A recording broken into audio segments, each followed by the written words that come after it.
श्री शिवाय नमस्तुभ्यम। हर हर महादेव। छत्तीसगढ़ राज्य के जसपुर में मदेश्वर महादेव के चरणों में गुरुजी पंडित प्रदीप मिश्रा जी के द्वारा श्री शिव महापुराण कथा शुरू हो गई है। ये 7 दिवसीय शिव महापुराण कथा चलने वाली है, जो कि 21 मार्च से 27 मार्च तक आस्था चैनल यूट्यूब के माध्यम से 1 बजे से 4 बजे तक देखी जा सकती है। आज की कथा बहुत ही रोचक जानकारियों से भरपूर थी। आज दूसरे दिन की कथा पूर्ण हो चुकी है। आज की कथा में गुरुजी पत्र उपयोगी सहित 15 जानकारियां दी हैं। सभी की जानकारियां आपको इस छोटे से वीडियो के माध्यम से हम आसान भाषा में समझाने की कोशिश करेंगे।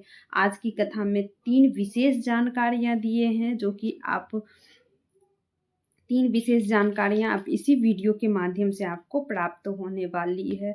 हजारों यश मेघ फल का प्राप्त कैसे करें, पार्थिव शिवलिंग का निर्माण करने से ज्योतिर्लिंग का दर्शन कैसे प्राप्त होता है, तो उस और नौकरी प्राप्ति के लिए विशेष उपाय है, धन प्राप्ति के लिए विशेष उपाय है। तो आप इस वीडियो के अंत तक बने रहें।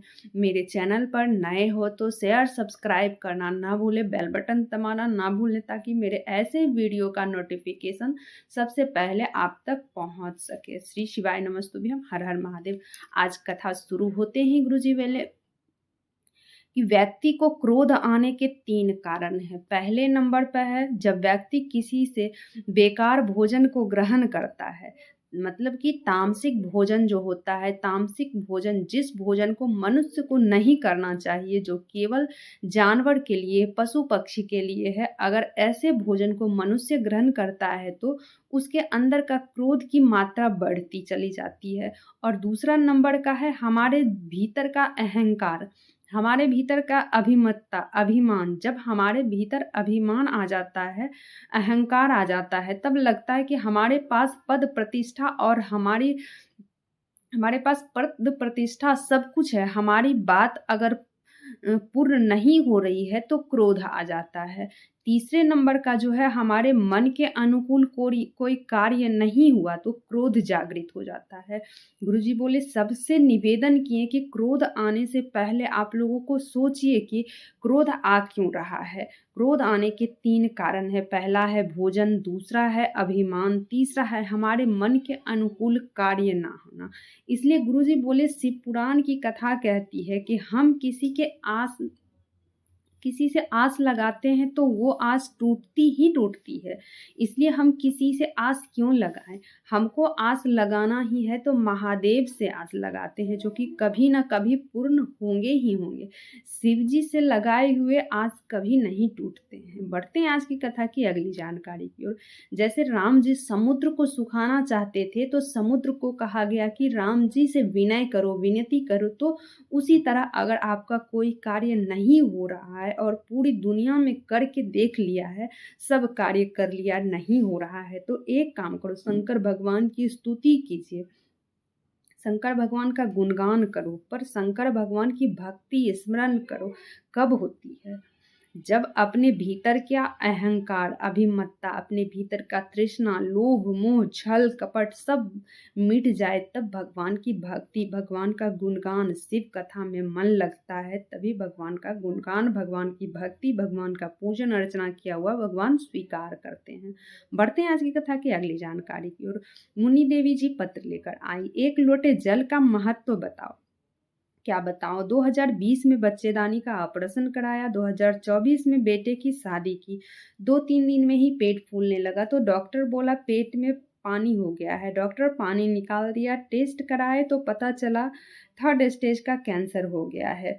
मैं गरीब थी, आर्थिक स्थिति ठीक नहीं थी, अब कहाँ से ऑपरेशन कराती। रायपुर में इलाज चल रहा था। मेरी ननद आपके बारे में बताई, आपकी कथा रायपुर में ही हो रही थी, टीवी पर भी कथा सुनती थी, डॉक्टर बोल दिया था बचने का चांस नहीं है। तब रायपुर में आपकी कथा चल रही थी, तब एक दिन की कथा सुनने चली गई। पंडाल में बैठ के कथा सुनी, बाबा से विनय की, 9:15 वाला उपाय की, पशुपति व्रत की, कुंदकेश्वर महादेव का नाम लेकर के दवाई खाती रही। आज बाबा की कृपा से मैं ठीक हूँ, उसी का धन्यवाद देने आई हूँ। मेरा कैंसर समाप्त हो गया है। मैं प्रतिदिन शिवालय जाती हूँ, जल का आचमन करती हूँ, बेलपत्री खाती हूँ, शिव की कृपा से आज ठीक हूँ। उसी का आभार व्यक्त करने हम कथा पंडाल में आए। बढ़ते हैं आज की कथा की अगली जानकारी की ओर। भगवान और भाव दोनों में अंतर है। भगवान को पाने के लिए पूजा की आवश्यकता होती है, पर शिव पुराण की कथा कहती है भगवान को प्राप्त करने के लिए पूजा की और पूजा की सामग्री की जरूरत नहीं होती है, केवल भाव की जरूरत होती है। आपका भाव शुद्ध होना चाहिए। बढ़ते हैं आज की कथा की अगली जानकारी की। मिथिला जी पत्र लेकर आई। 2021 में मेरे घुटने में दर्द हुआ, चलना फिरना बंद हो गया, डॉक्टर घुटना बदलने को बोल दिया। तब आपने शिवरात्रि के सरसों वाले फूल का उपाय, बाबा पे जल चढ़ाना, आचमन करना, सरसों के फूल वाला उपाय की, बेलपत्री चढ़ा के खाना प्रारंभ की। बाबा की कृपा से घुटना नहीं बदलना पड़ा। अब मेरे घुटने का दर्द भी कम हो गया। उसी का आभार व्यक्त करने हम कथा पंडाल में आए हैं। बढ़ते हैं आज की कथा की अगली जानकारी की। शिव पुराण की कथा कहती है कि जीवन में कुछ मिले ना मिले, एक अच्छा सलाहकार जरूर मिलना चाहिए। बढ़ते हैं आज की कथा की अगली जानकारी की ओर। दो जगह का जल व्यक्ति के जीवन को बदल देता है, आपके कल को बदल देता है। एक शंकर भगवान के लिए भरा गया जल, दूसरा स्वयं के लिए भरा गया जल। घर के बेटे बहू सब अच्छे हैं, पानी भर के दे सकते हैं आपको, जल भर के दे सकते हैं, अच्छे अच्छे खाना दे सकते हैं, सब कुछ दे सकते हैं, आपके घर के सारे व्यक्ति अच्छे हैं। पर शिव महापुराण की कथा कहती है जो व्यक्ति अपना जल स्वयं लेके बैठता है उसके पास 3 रोग कभी नहीं आता है। पहले नंबर का है घुटने का दर्द, दूसरे नंबर का है कंधे का दर्द। आप सुबह सुबह उठते हो तो आपके कंधे में दर्द रहती है, उठने बैठने में तकलीफ होती है, घुटने में दर्द रहती है। तीसरे नंबर का है सिर दर्द। अगर आपका आधा सिर दर्द कर रहा है या पूरा सिर दर्द कर रहा है, ये जो रोग है, ये 3 रोग आपको कभी नहीं होगा। अपना जल स्वयं भर के, आप अपने खाने के लिए बैठो तो अपना जल स्वयं भर के लो। ये अग्नि पुराण में वर्णन आता है कि जिस भी बर्तन में आप पानी भर के रखते हो, आप मटके में भर के रखो, बाल्टी में भर के रखो, जिस भी आप बर्तन में जल भर के रखते हो पीने के लिए, तो वो स्थान पर हमारे पितरों का वास होता है, तो वो कोई रोग नहीं होने देते। इसलिए जब तक शरीर आपका चले, जब तक अपने जल स्वयं भरो। बढ़ते हैं आज कथा की अगली जानकारी की। सारे धर्म के लोग अपनी अपनी सनातन धर्म वाले सबसे पहले अपनी गीता रखे, फिर दूसरे धर्म के लोग कोई कुरान, कोई बाइबल, सब अपनी अपनी किताबें रखते हैं। फिर दूसरे धर्म के लोग सनातन धर्म से कहते हैं, बोले देखो तुम्हारी गीता सबसे नीचे पड़ी हुई है। इतने में सनातन धर्म के लोगों ने नीचे से खींच लिया अपनी गीता, फिर अपने आप सारी किताबें नीचे गिर गई। सनातन धर्म समझा रहे थे कि हमारा धर्म कितना मजबूत है, नीचे भी है तो नीचे से उठी है, अगर आप इसे खींच लिया जाए तो तुम लोगों के सारे धर्म गिर जाएंगे। हमारे धर्म नीचे से ही उठी हुई है, तो हमारे धर्म कभी गिर नहीं सकते हैं, हमारा धर्म नीचे से ही मजबूत है। बढ़ते हैं आज की कथा की अगली जानकारी की ओर। शर्मिला देवी जी पत्र लेकर आई। मेरी बेटी के घर में 3 लड़कियां थी। दूसरे लोग बोलते थे कि तुम्हारे घर में लड़का नहीं हो रहा है। धर्म के लोग बोल रहे थे, दूसरे धर्म के लोग बोले मेरे इधर आ जाओ, मैं ये दूंगा वो दूंगा, कुछ करूंगा तो तुम्हारे लड़के हो जाएंगे। फिर मैं उस धर्म में भी चली गई। किसी के कहने फिर कुछ नहीं हुआ, किसी के कहने पर शिव जी के मंदिर में जाना प्रारंभ की, जल का आचमन करती। बाबा की कृपा से 3 लड़की के बाद लड़के हुए हैं। दूसरे धर्म के ओर चले जाना सही नहीं है, दूसरे धर्म की ओर चली गई थी, फिर अपने धर्म में आई तो बाबा की कृपा से लड़का हुआ है। उसी का आभार व्यक्त करने हम कथा पंडाल में आए। बढ़ते हैं आज कथा की अगली जानकारी की ओर। सुबह, दोपहर, शाम, प्रदोष के दिन अगर आपको सुबह टाइम ना मिले, दोपहर भी टाइम ना मिले, शाम को भी टाइम, शाम में जो होता है प्रदोष काल के समय भगवान शिव का गुणगान करो तो किसी के सामने झोली पसारने की जरूरत नहीं पड़ेगी। स्वयं महादेव आपके मान सम्मान बढ़ा देंगे, सारी समस्या का हल निकाल देंगे। बढ़ते हैं आज की कथा की अगली जानकारी की। अगर आप एक बेलपत्री का परिक्रमा करते हैं, एक बेलपत्री का जो पेड़ होता है, अगर आप बेलपत्री के पेड़ का परिक्रमा करते हैं तो हजारों यशमेघ फल की प्राप्ति होती है। उसी तरह गुरुजी बोले अगर आप पार्थिव शिवलिंग का निर्माण करते हैं तो सारे ज्योतिर्लिंग का दर्शन का फल आपको एक पार्थिव शिवलिंग का निर्माण से मात्र हो जाता है। बढ़ते हैं आज कथा की अगली जानकारी की ओर। रवि जी पत्र लेकर आए।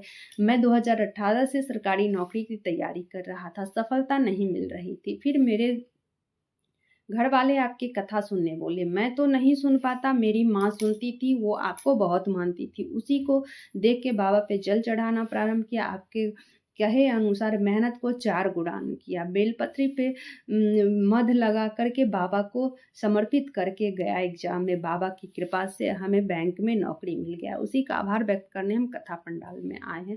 बढ़ते हैं आज कथा की अगली जानकारी की ओर। मनीषा जी पत्र लेकर आई। मेरी माँ की तबीयत बहुत खराब हो गई। डॉक्टर बोला किडनी में कैंसर हो गया है, किडनी निकालना होगा। ऑपरेशन की बात हुई, डॉक्टर बोल दिया दोनों किडनी निकालना पड़ेगा। फिर किसी रिश्तेदार के कहने पर बाबा पे जल चढ़ाती, आचमन कराती, फिर जांच कराने गई तो ऑपरेशन के लिए डॉक्टर बोला अब तुम्हारी माता जी ठीक हैं, अब किडनी काम कर रहा है। उसी का आभार व्यक्त करने हम कथा पंडाल में आए हैं।